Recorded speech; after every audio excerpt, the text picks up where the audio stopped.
Are we Avengers 173?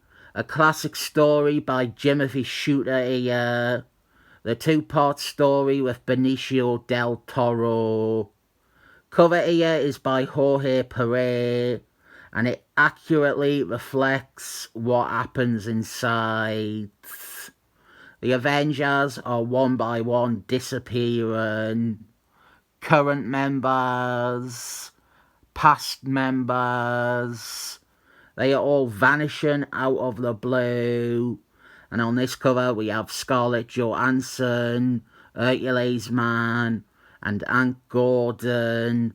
They are being abducted.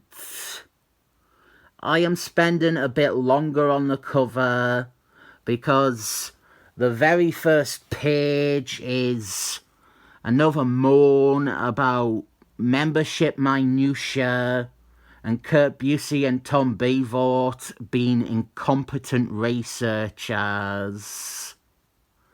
Iron Man has called in some old members of the team to A, check if they have gone missing, and B, to warn them that they might go missing soon. We have, going clockwise, Captain Marbles, the real one Mar-Vell, Black Panther, and Yellow Flash. It was literally an old member. He is a very old man. Iron Man explicitly calls them old Avengers on this page. I hate the idea of having to explain what words mean because it should be fucking obvious. Iron Man calling them old Avengers means that prior to this issue, they were Avengers. They are old members of the Avengers. No, not according to Tom Beevort. Captain Marbles, the real one, Mar-Vell, and Yellow Flash joined this issue apparently. They joined the team, the issue where they are specifically referred to as old members. We will come back to that and I will offer the actual facts and the research that Kurt Busey failed at doing and that Tom Beevort made the only truth from 1998 onwards because he couldn't be asked to reevaluate or accept anyone else's take. First, I will explain the plot so far. We didn't want to get too carried away with my pedantic compulsion to adhere to what the actual comics say right at the start of the video. Two ex-Avengers, Scarlett Johansson and Hercules Man, they are heading towards Avengers house as they too were contacted with regards to what's going on, and they arrive late for that meeting. The disappearances that have occurred so far have been over the course of the last 4 or 5 issues. First, Hawkeye's pal and reserve Avenger, Cowboy Kid, he vanished in the middle of a card game. And here's another one that's membership details are fucking wrong. 2 issues later, the Flash was taken. After a great Ultron story, both Captain America and Fembot disappeared. Then, at the climax of the issue before this one, which is one of my favourite single issues of Avengers, the Vision is teleported away. At the end, we see someone. It is Benicio del Toro. He has all these Avengers, as well as Moon Garden, contained. What is happening is Benicio del Toro is taking them and imprisoning them as part of his collection. Please note that both Cowboy Kid and Fembot, and later in this issue Wonder Man, they are taken and included as Avengers here. Why would Benicio del Toro take them if Cowboy Kid joins next issue, or Fembot never was considered a member until fucking 2009? That is us all caught up on that. Here is a subplot that is building to the big Korvac Dallas story, issues 175 to 177. A story I have come to learn a lot of my viewers think is lousy. But I think it surprisingly comes together despite both the writer and the artist bowing out before it's really finished. It is also the basis for my favourite issue of What If, so there is that. And I generally like the Marvel Cosmic stuff when it is handled well, and I think it is mostly handled well with Korvac Dallas. At no point does he bend Galactus Man over backwards and sodomise him with an infinity penis because he is smarter, stronger and better than Galactus Man. I like this page here. The art is by John Buscema, Sal Buscema's brother. He is stepping in to fill for Jorge Perez. Let us get to the other page with Yellow Flash, because that is a smoking gun towards my argument about membership.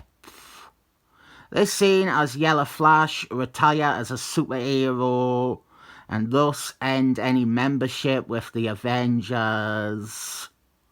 According to Tom Beevort and Kurt Busey, this character leaving the team here is when he joined.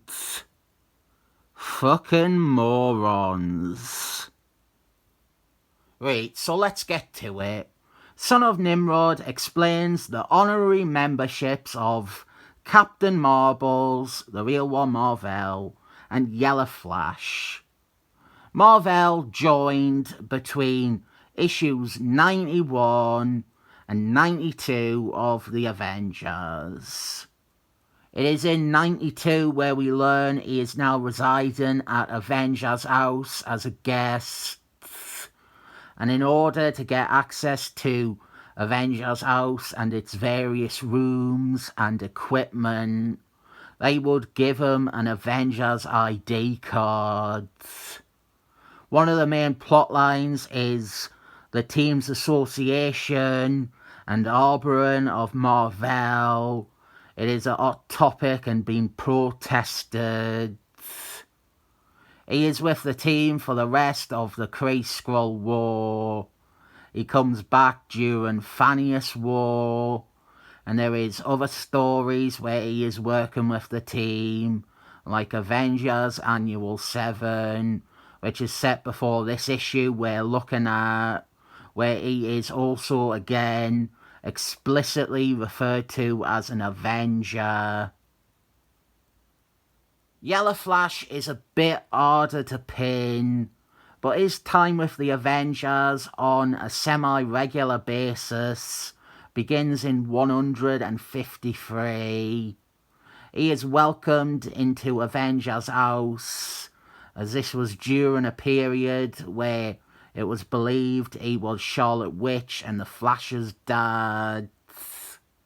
He worked with the team on and off from there on, but if you are looking for a scene confirming or declaring when he was considered part of the team, I think the closest you will get is Super Villain Team Up 9, where Smurf gets Yellow Flash and Wonder Man to join him in helping save the other Avengers.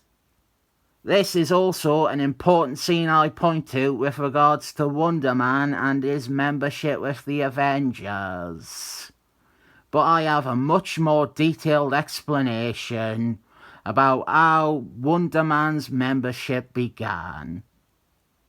If anyone wants to know the extremes, my intense feelings on Avengers membership began, ask Darth Knight in the comments down below about how I made a 6-page Avengers Andy book entry in the style of the 80s Andy books, with all of what I consider to be the correct information. Unfortunately, I lost them when my laptop broke. If you are seeing them now, it is because he luckily still had them from when I sent him it. And this bit here at the end needs updating because I found out Count Gravity's love interests also had guest status according to a Marvel 2-for-1 annual where she is talking with Alfred. I tell you what, Benicio del Toro should get me to be his researcher on this project. I would help him get every possible Avenger. We have a bad retcon here, where Timothy Shooter tries to square away Thor's appearances in Avengers stories with Thor's appearances in his solo title, by introducing the concept that the Thor we have been reading about for the last year in Avengers is actually a bunch of time-displaced versions of Thor. Very, very stupid and convoluted. Say bye-bye-bye to Hank Gordon and Black Panther. Benicio del Toro just took them. We also find out Charlotte Witch and Wonder Man, they are confirmed as taken off panel here. And we've seen a few pages that Captain Marbles, the real one Mar-Vell, Hercules Man and Scarlett Johansson have also been taken. But didn't worry for the Avengers because before they were gone, Hank Gordon and Black Panther were able to create some science to track the cosmic energy that is taking them. So now the 4 remaining Avengers, Iron Man, Thor, Wasps and Hawkeye, they are ready to battle Benicio del Toro. But it is mainly Hawkeye who fights them in the great second part of this story in Avengers 174. I really like this story. The anal retentive nut job inside of me loves the aspect of gathering all the Avengers, old and new. And this one is a lot of explanation and setup. But I think the payoff with the underpowered Hawkeye fighting Benicio del Toro one-on-one next issue is more than worth it. A big fat 7 thumbs up.